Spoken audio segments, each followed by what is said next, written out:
कि अरे बाप रे बाप, आश्चर्यचकित बात और लेखनी भी उसी हिसाब से कि अरे बाप रे बाप, जनवा मार भाई साना अरे बाप रे बाप।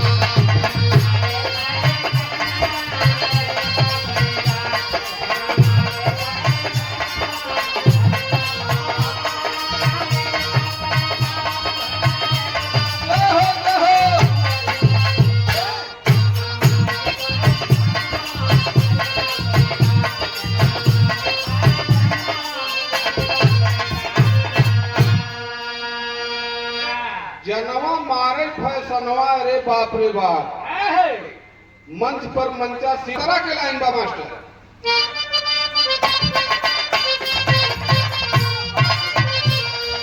भगई पहिर के पहिले लोगवाला पर बिना बिचारे,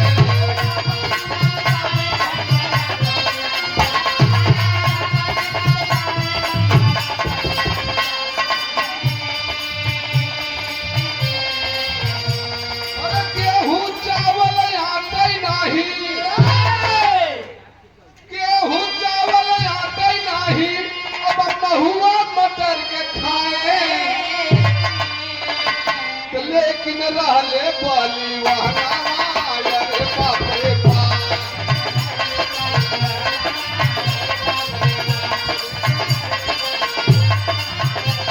भैया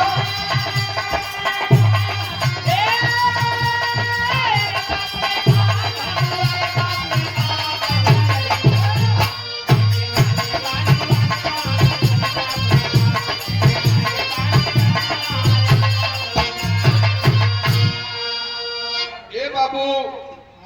दादा लोग बताओ कि बचवा, हमारे सब के जमाने में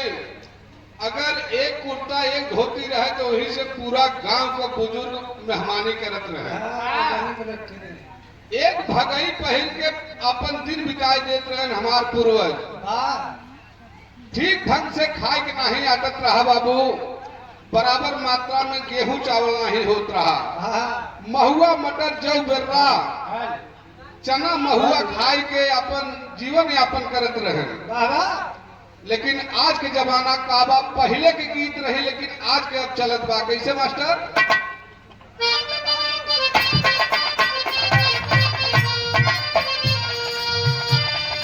अब टी शर्ट और जीन्स पहिर के रोज जाई बाजारे,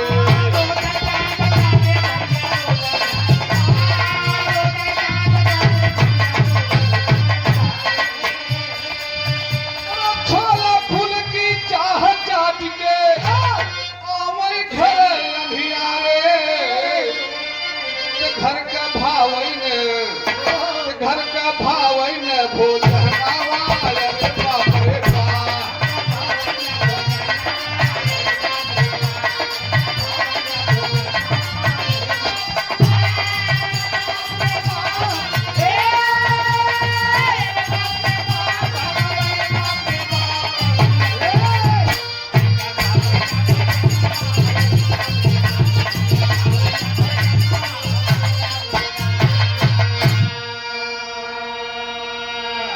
बाबू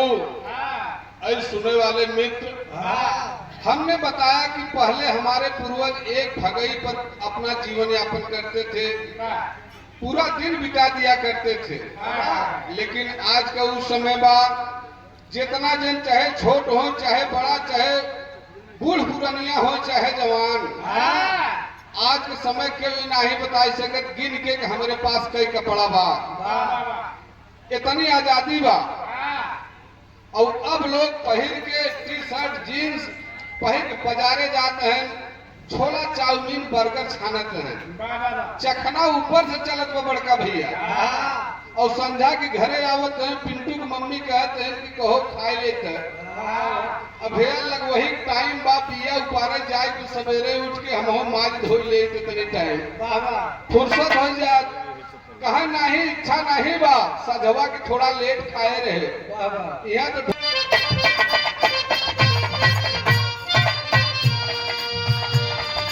पहले लोगवा कोर्ट कचहरी सगरी पैदल जा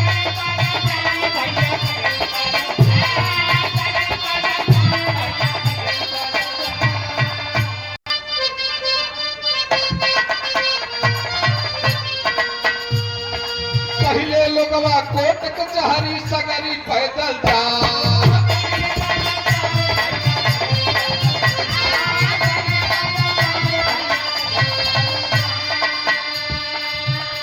परम आदरणीय परम श्रद्धे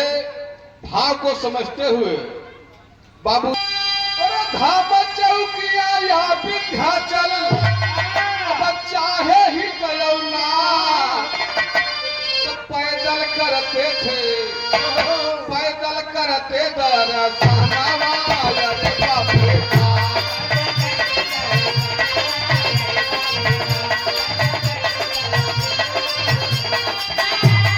भैया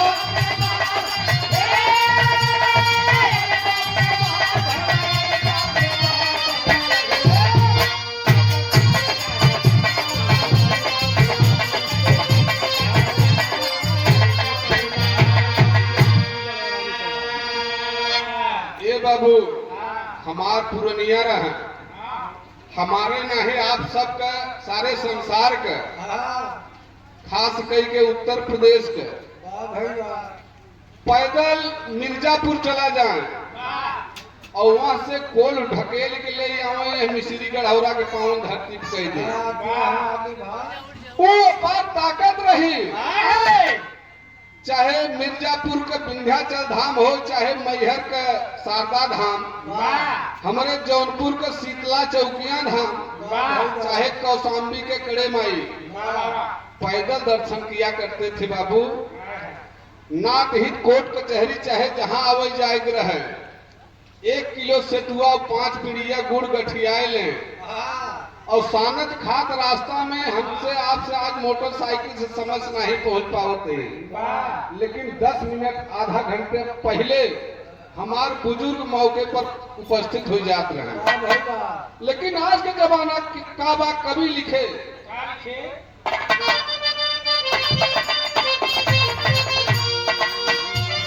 अब तो जाए मोटरसाइकिल से कहीं की लगा थकाई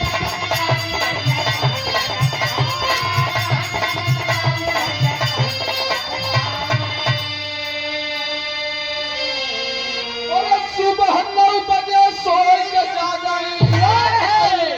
खूब अंगड़ाई कहीं की दुख है सारा कहीं की दुख है सारा कहनावा रे बाप रे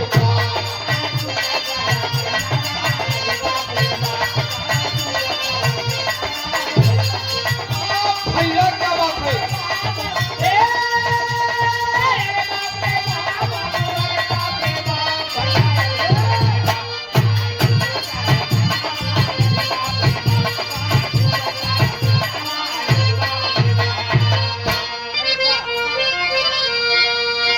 ये बाबू पहले के जमाना का रहा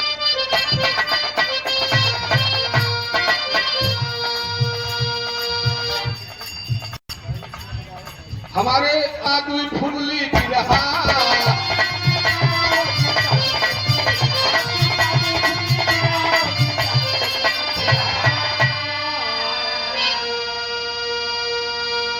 पहले दादा लोग सिस्टम ना रहा हमार बुजुर्ग हमार पूर्वज यहाँ बैठा है वह जमाने के भाई आज भी हमारे महफिल में बैठा है ये बिना साज बाज के गावत रहे दो फुल्ली भी रहा लेकिन 2 किलोमीटर तक आवाज जात रही बाबा तो पहले मरद गावत रहले छोटा 2 फुल्ली भी रहा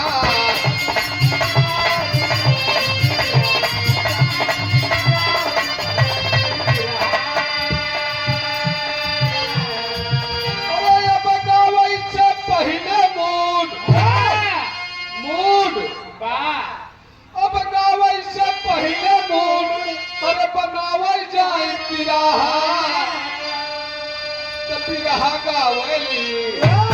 पिरहा गावली जहनावा अरे बाप रे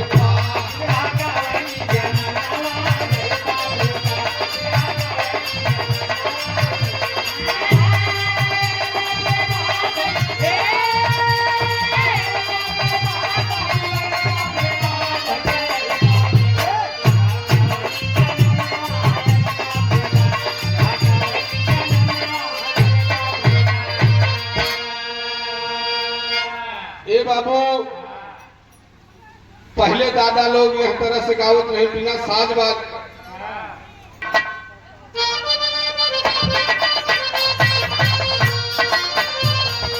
पहले की बात हो डब्लू भैया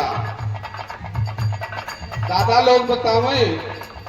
कि परदेश में रह पति नारी न करे सिंगार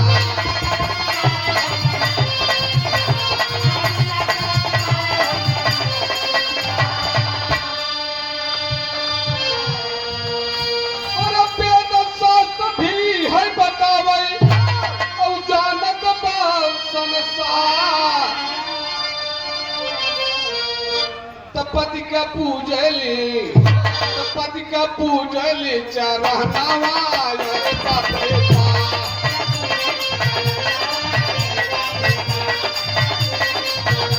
भैया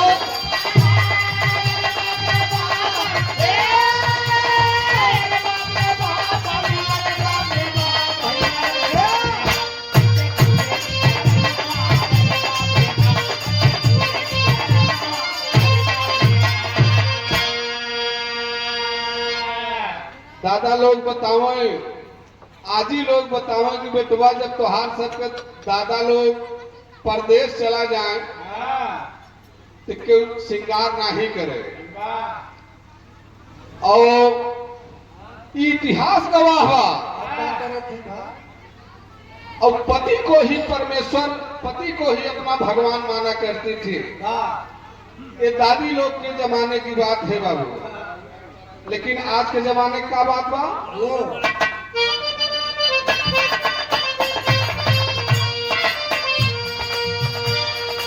अब तो पति परदेश चले चमकैसो रहो सिंगार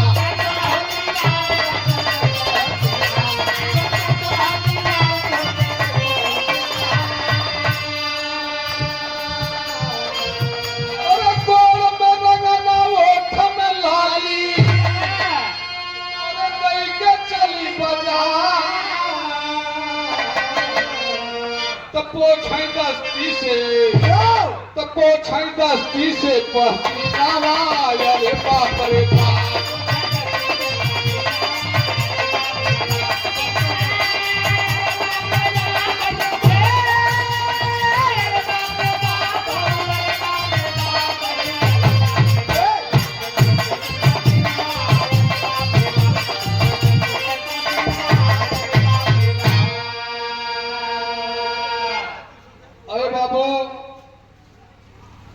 अब हमारे भैया हरन के हम सब ही गायक बजाइत भाई हर अब आप तो नहीं बताई सके लेकिन हम उम्र हमारे साथी जब परदेश जाते हैं तो श्रृंगार में रच्चा कमी नहीं होत बल्कि अवर ज्यादा डब्लू भैया आप एक जानकार है ये भैया कौनो एंगल से कौनो कमी नहीं मिलत बा और बाजारे जाते हैं बैग लटकाई के दस्ती से पसीना पोछत हलो हाय अपन करत रील बनावत लाल बहादुर भैया तो रीलो बनत बा लेकिन अंतिम लाइन में कहना है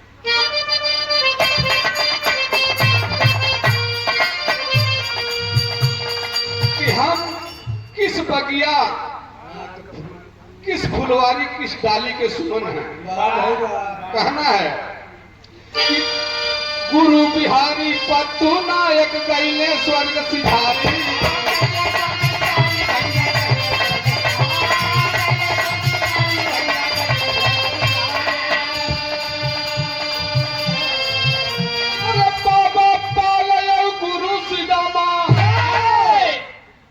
बाबा